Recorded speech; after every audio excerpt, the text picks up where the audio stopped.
And joining us on the Rothman Orthopaedics guest line, one of my favorite humans on the planet. You know her from Flyers pre, post, intermission, live from NBC Sports Philadelphia. Taryn Hatcher. Taryn, how are you? I'm good, Marc Farzetta. How are you? How you doing? How is your mom? How is your lovely mother? Connie is great. Dad is retired, so now Connie is jealous because Connie is not yet retired. And Dad sits home and he golfs, and it's been very warm in February, so he's very happy because he can go golf, which makes my mom happy because now he's happy, but also she's jealous. So also, I do think she misses your voice in the morning because it was she watches me. I don't think she hears anything I say, but she would listen to you in the morning and then would like text me things about sports, and I'm like, where did you get this from? Always, it was either Marc Farzetta or Natalie Eganoff. So you surround yourself with some great people. I will say that, Natalie included. I like them. You included. I put good people in my life, and Marc, you're one of them. God, you know what? You're just too damn kind. Thank you. And I love the pink hoodie. That is just fantastic. Where's that from? I showed you beforehand, but I got shorts to match. Actually, I bought them on separate occasions, so clearly neon pink is just like my vibe. And I'm hoping it'll distract from the fact that I have on no makeup and wet hair because I just got back from a workout class, did a podcast, hopped on here. And honestly, this is all the effort I can put forth. You look great. Now you don't even need makeup. You got nothing to make up for, young lady. How about that? It's dimly lit in here. The lighting. Exactly. So why keep it so damn dark in here? Taryn Nicole, and I'm probably going to call you Taryn Nicole throughout. However, I don't know what to make. I mean, growing up, and you've been a Flyers fan your whole life. You know the deal. Mm-hmm. We always used to say like, "Oh, this Flyers team needs to give effort." Like, I honestly don't think effort is the problem with this team. They're just not good enough, unfortunately. 15 wins. Yeah, 15 wins as we sit here. The next play Saturday. What do you make of this Flyer season so far? It's just no one wants to hear this. They're just so decimated by injuries to so many important players that, again, like they played the Penguins hard for, I would say, 2 periods and like 13 minutes. The Penguins are at the top of the division. They played Carolina, who's one of the best teams in the league, very hard for an entire game, lost in overtime. And then they played a St. Louis team that's also really, really good out west, and they played them pretty hard. I know the score says 4-1, but there were 2 empty net goals. That was a 2-1 game. And that's the thing that's really hard is that the effort is clearly there. The guys clearly care. The process is good and getting better in most games. It's just we're talking about like a team that's half AHL players right now, some of whom you really didn't think you were going to call up often, if at all, this season. And that's like your third liners. They're not even like a complimentary guy on your fourth line. They're like playing third and fourth line now. They're your whole bottom 6. And those guys are efforting and they're working their butts off. I mean, Jerry Mayhew is like the story of the month of February. But it's hard to win in the NHL, period. Hockey is a crazy sport. But it's very hard to win when you're this decimated by injuries. And I got to interview Craig Berube before yesterday's game, and off camera we were talking about it. And he was just like, I don't know that I've seen an injury report like that in a long time, because it's literally, it's like this long on the media thing every time. And usually it's 2-3 guys, maybe. It's been like 11 people for a lot of games. And it's not like 11 random guys. It's Sean Couturier, Kevin Hayes, Ryan Ellis, Joel Farabee. Like, it's top name guys. It's just tough. It's bad breaks left and right. And I think the good news is that just getting all of those players back and healthy next season drastically improves your team for next season. But it doesn't help right now, so nobody wants to hear it, which I understand. And now it's just, I think, probably gut check time. If you want to pull out wins, it's a lot of like, let's just figure out how to do it and will ourselves to win, which is a lot easier said than done, Marc. So we'll see what happens. I agree with everything you said. And yes, it's a hard thing to admit, but yeah, you have to acknowledge the injuries and how big the injuries have been for this team. But when you look at a 15-win team, when you look at a team that is the 6th worst team in the entire NHL right now in terms of point total, you already start turning the page to next year. And I'll ask you about Claude Giroux in just a second. But right now, when it comes to something. What do you have going on over there? Oh my God. Marc is just as popular as ever, guys. You know what that was? Time, No, you know what? I'm not even kidding. No, it wasn't anybody. Oh. It was this app, and I don't know how to turn it off. It's for the newborn. It's like you have to feed the kid now. I've never needed it. It's gone off at really weird times, and it just went off. We just fed the kid. Leo's doing fine. We're good. Okay, good. But that's what that was. Okay, good. Because Leo looks gushy and adorable, but I want to make sure he continues to look gushy and adorable, and sustenance is important in that. I did. You have two kids, I have none, so you know more than me. I did. I had this loaded for Taryn, personal reasons, just so she could see him. But yeah, that's him now. That's him. I need I need a matching shirt that says "Center of Attention." Actually, I have a good dump. I want to see if I can get one. There's a onesie that says "Dump and Change" on it that I get for all my pregnant friends. I should have got one for you. I'll get one for you. That is phenomenal. I love that. Yeah, absolutely love that. Yeah, it's my favorite. It's my favorite baby gift I've ever found. And some of my friends don't get it at all because they really don't care about my career even a little bit, which is great. But like, I give it to them. They're like, "Why would you put that on a shirt?" And I'm like, "You could watch one hockey game for me, just one." Just one hockey game. Well, here's what I was before I was like, "Hey, go feed your kid, moron." Anyway, here's what I was asking. So as bad as it's been this year, with as bad as the Flyers have been, people are starting to turn the page to next year. Do you see next year being a total rebuild, assuming Claude Giroux gets traded at the deadline? How do you see like this team trying to turn it around within the next year?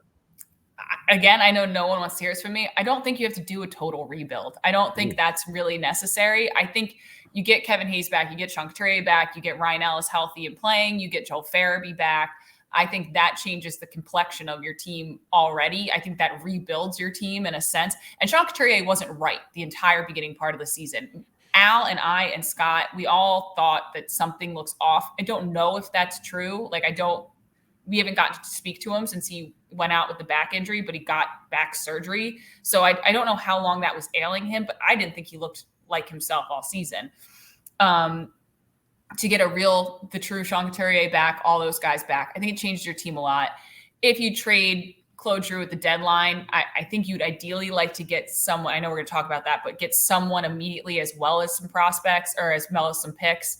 I know that Chuck Fletcher has said he wants top end talent.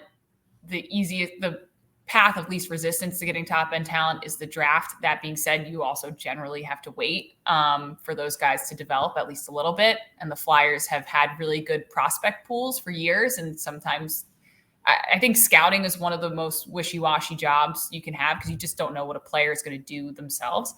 So I personally think you get an automatic partial rebuild just by getting healthy. And then I think you do want to try to get some young guys in the draft next season for whoever you choose to trade, whether I see Giroux going, there's question marks about Ristolainen, there's question marks about Justin Braun, there's question marks about Martin Jones, who has played very well as a goaltender for the Flyers this season. There's a lot of pieces they could deal to a lot of places. So it's just a matter of what they get back immediately and what they get back in terms of draft picks or prospects. But no, I don't see like people who are like burn it down to the ground and start all over again. Like I just don't. I'm sorry, I haven't even mentioned Joel Farabee. Like get Joel Farabee back. That's a few goals in the past month alone. So no, you remembered him. You remembered him. Oh, you I did. Him. Okay. Yeah. No, There's so many. It's hard to keep track. No, I absolutely get it. So let's talk about the subject at hand here with Claude Giroux. And I saw your interview. It's on the NBC Sports Philadelphia's YouTube page. For people that haven't seen it, Taryn sat down with Claude Giroux himself, and you talked about the frustration. He talked about the frustration this season has had, as well as the extra added pressure, being that at any moment before the trade deadline, he could be moved. Do you see him being traded? If so, is there a second round pick? Is there a first round? What do you see the Flyers getting in return? I mean, I think I'm leaning toward yes. It's totally up to him. So he has that no move clause. But I would imagine I asked Jonesy about it, and Jonesy said, there is something to it's got to be hard when you're the captain, when you're specifically Claude Giroux, who's had as much discussion around him at times as like the Eagles quarterbacks, in terms of scrutiny and the way he leads. And I see behind the scenes. I don't think people really know how he leads. I personally, you hear nothing but rave reviews from his teammates. And like, I'm talking about in the tunnel, the stuff that isn't being said to me, the things that I hear. Like, so I think I would guess that he'll waive the no move clause. That would be my guess, because I do think he's 34. I think he deserves to win a cup. I think he wants to win a cup. He's only gotten better over the past few years since he came back from that abdominal surgery. I think it'd be interesting to see what he could do with Colorado. That seems to be the big name here. In terms of return, I don't know what Chuck can get. I think you could feasibly ask a lot, especially if, Minnesota gets really aggressive. That's one of the other landing spots. And there's been talk about Minnesota getting aggressive to get Claude Giroux. That heats up the market. But I think if you're Chuck, you probably want someone now as well as a pick. That would be my assumption. But it's interesting because there's quite a few teams. The separation between the haves and the have-nots in the NHL this year is big, which means there's a lot of teams that are not close to a playoff team, but there's a lot of teams that aren't just playoff teams. They're close to their cup contending teams. And every cup contending team wants the edge. And there is a lot of them this year. So it heats up the market a little bit in terms of what you can get when there's so many people in the pool trying to get him. And he can play wing, he can play center. So I would like to see him go for someone who can play now as well as a pick. I'd almost like that pick to be in the next draft, because that draft is supposedly stronger. But we'll see what happens. Chuck made so many moves this summer that I didn't see coming. So it's hard to predict what he's going to do here. Do you think Mike Yeo has done anything to come back next year as the full-time head coach, remove the interim tag? I think Mike's a great coach. I think Mike's a great person. I think that Mike's honestly done a great job given the circumstances, which I know people are going to just lambast me for saying, but I do, like, he's been put in an incredibly impossible situation. I don't know. I would love to see Mike come back, even if it's in an assistant coach role. He's beloved as an assistant coach, like really, really well liked by the guys as an assistant coach. And I'm talking about, like, I can't share some of the stuff because some of the stuff I know is off the record, but like the way he chooses to run day to day, the way he chooses to run film, the way he chooses to do things, people like. And you still do that as an assistant coach. He did it when he was in charge of the defensemen before. But I don't know if, from a business standpoint, what Comcast Spectacor is going to want to do as well, because realistically, there's all professional sports, and we all know this. There's two sides to it. There is the sports side where you want to win, and there's also the entertainment business side where they want butts and seats.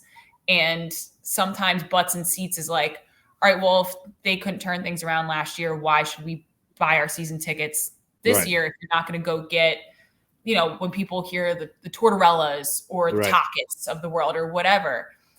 So it's hard to know what's going to happen, because there's a certain amount of business to it as well that's really hard to figure out. But I would love to see Mike stay here in some capacity, because truly, when I tell you he is a good coach, he is a good coach. Those guys, I know we already talked about this, they hung with 3 very good teams in the league when they probably didn't have business doing so. And part of that is the way that they're coached and the way that he's running the team and the things he's saying to the players.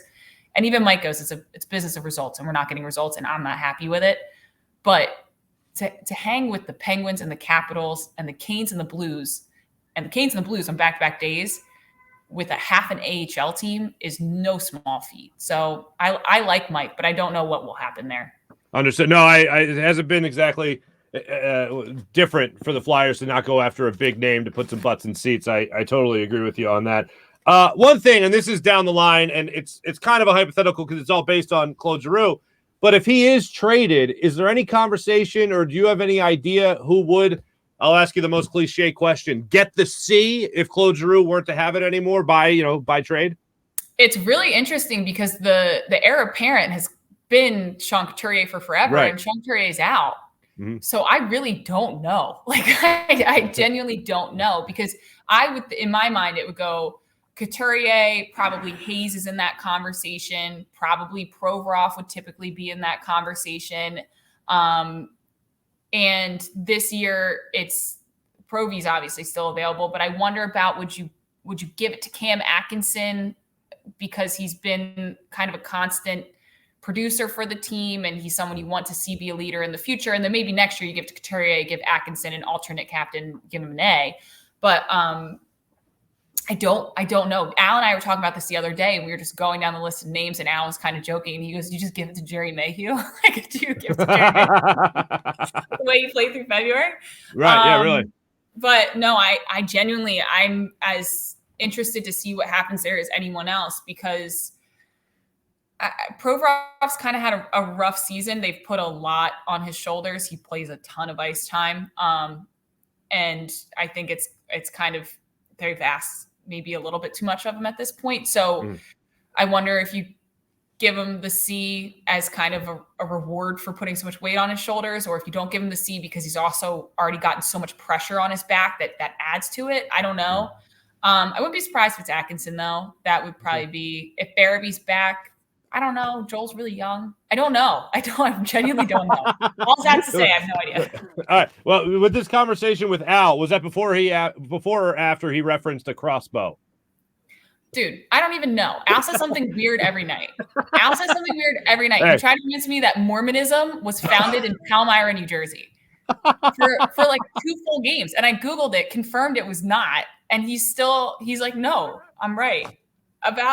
No, just the fact that you Googled it means he won and he now has joy. That's it. That's how he gets joy. I love the guy, but that's how he obtains joy. I'm trying to think like the last weird thing. There's so many. He doesn't like cheese. He's an Italian who doesn't like cheese. He's the most Menegon Italian person I've ever met in my entire life. He likes like chicken salad that's just chicken and mayo, like no salt, no pepper. Yeah.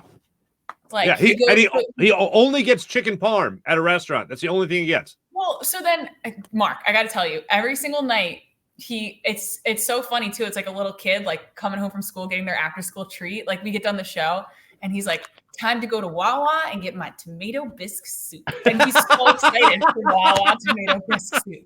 It makes this day every day. It makes me laugh. He's such a simple man of simple pleasures in life. It's hilarious.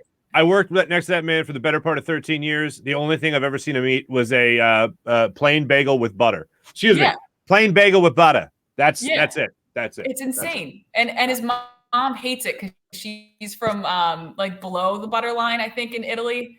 And so they use oil instead of like, I know up in North they use butter more and down South they use oil more.